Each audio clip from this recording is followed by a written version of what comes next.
I'm Dr. Jeannie Servan-Miklos. I'm an assistant professor in the Department of Clinical Psychology at the Erasmus School of Social and Behavioral Sciences. I'm a psychologist, I'm an educator and a public intellectual in the field of education and sustainability. We're living in really transformative times. We're in a paradigm shift, not just in education, but in society as a whole. Everything is shifting under our feet. We know that the future in 10 years and 20 years looks very different to the world that we grew up with. And so transformation isn't so much something that we aspire towards, but something that will happen whether we prepare for it or not. Our challenge as educators is to prepare for a future in a deliberate, positive, optimistic way so that we can build something instead of just waiting for the future to happen to us. My core philosophy of education is a philosophy of social transformative education. That's at the heart of everything that I do as a teacher trainer, as a writer, as a pedagogue, and a public intellectual. Why? Because I believe that the core purpose of education is to build an image of the kind of society we want tomorrow. Education isn't a passive investment. It isn't an individual's choice. It's a societal choice for the kind of world that we want to have, we want to live in, and we want to share. And that's why transformation is at the heart of what we do as educators when we have our students in the classroom, and then beyond that when we take our students into the communities that they work with. And then it moves beyond that when they leave us, when they leave our classrooms with all the tools in their bag to really make a change out in the world. My goal in setting up Education for Social Change is really to give students and teachers all the tools and all the thinking and all the emotion that they need to move forward with creating tools for change in education.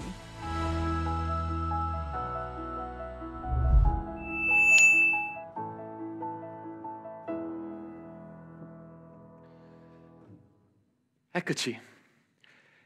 What is Education for Social Change? So first of all, I need to give a big welcome, Jeannie, Ruby, and Lisbeth for really making this happen. But why have we started with this project in the first place? We have started this project in the first place because everything we already heard from Etienne and from everyone before me, we are living through extraordinary times. We know the climate is warming up. We know pandemics are disrupting our everyday life. We have the biosphere, which is completely collapsing at a rate that we have never seen before. And we already heard, we know about the war in Ukraine. We see a gigantic wave of protests sparking all around the world, from Peru to Hong Kong, even from the Dutch farmers to the English doctors. So in the midst of all of this, we have asked ourselves, what has education been doing? And we believe education has been, in many ways, reactive so far, has failed really to keep up with these disruptive changes and with this urgency of this crisis. And I just think that this picture can show how relevant this picture it is today, showing how education has always been falling behind. Because when we talk about assessment, performance, exams, I think we still struggle with the same question. To keep things fair, everybody has to take the same exam, so please climb that tree. And that's how we have seen education. Education is reactive, it hasn't changed as much as the reality has changed around us. But also education, in many ways, has been distant from society, because on the one hand, we have been asked to prepare ourselves for these irreversible, unpredictable changes that we are going to face. But on the other hand, what are we doing as an institution? Are we really able to put these big questions and give these questions really our first priority? I think this is, you can see that often also students see this distance in their own studies, how distant the studies are to their everyday life, which relates to the fact that education in many ways is still very much abstract, very much compartmentalized, divided into their own silos. So for us, no one is going to give you the education you need to overthrow them. That's something we very much believe. So what have we tried to do? So we tried to empower the students to become the educational innovators of tomorrow, to really be able to gain a certain toolkit, knowledge, and practices to be able to tackle those challenges that we have already discussed in this first half an hour.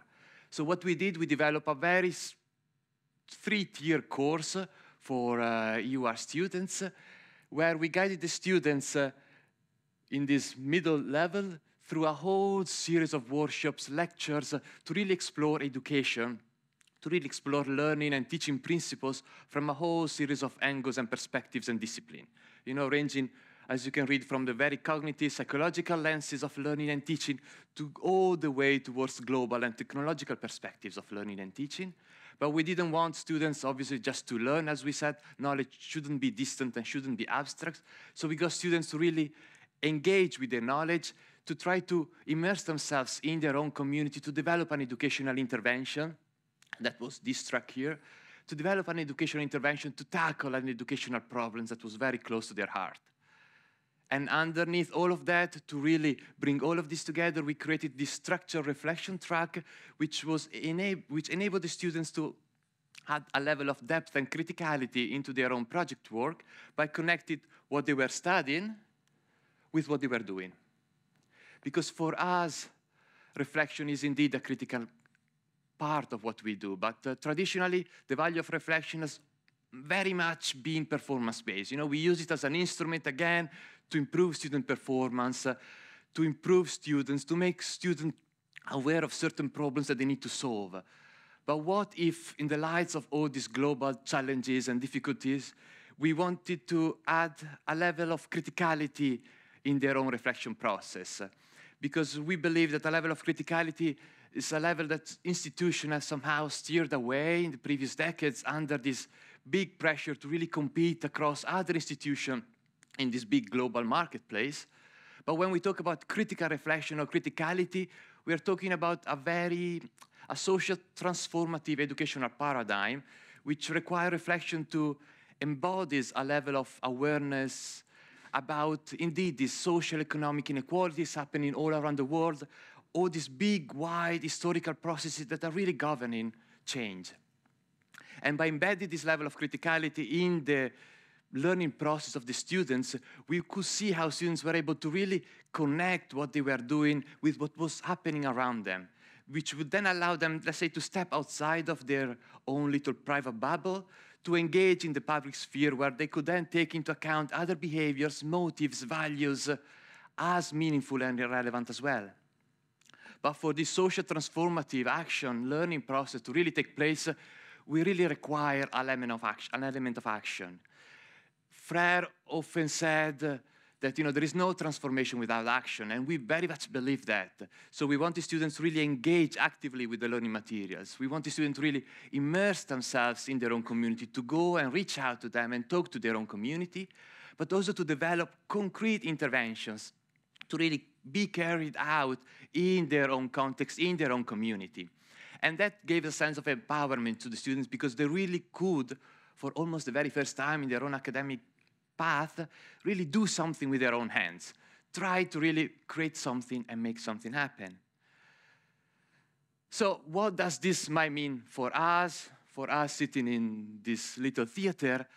On the one hand, we ourselves as academics, as staff, as teachers, we ourselves need to invest in this reflective process. We cannot be indifferent to everything that is going around us. We need to immerse ourselves. Be aware of our moods, our dispositions, our beliefs, so not to impose these onto others, so not to impose these onto the students. Because we also believe that a new power relations between student and teacher should take place, a relationship where both teachers and students can really contribute equally, very much in different ways, but to the learning process, they can both contribute equally. And last, in this context, we very much believe we need to develop what Hooks and Freire call the pedagogy of hope. And I think it relates to this whole idea of protopian, because we believe that, hope, what do we mean by hope? Hope not in the sense of blindlessly hoping or putting faith in certain outcomes that might not really be materialistically realized, a form of wishful thinking, if you may. But for us, hope is to show us and the students that they themselves and the world around them is imperfect, is incomplete, so that hopefully they realize that they can step out to really build new relationship with themselves, with the people around them, with the world around them, So then maybe something new, unexpected, and unpredictable might take place, because we really hope that this will enable education to move away as an instrument for just personal and professional development, but more as an instrument for rapture, where new beginnings can really, and new realities can be imagined. So what's next?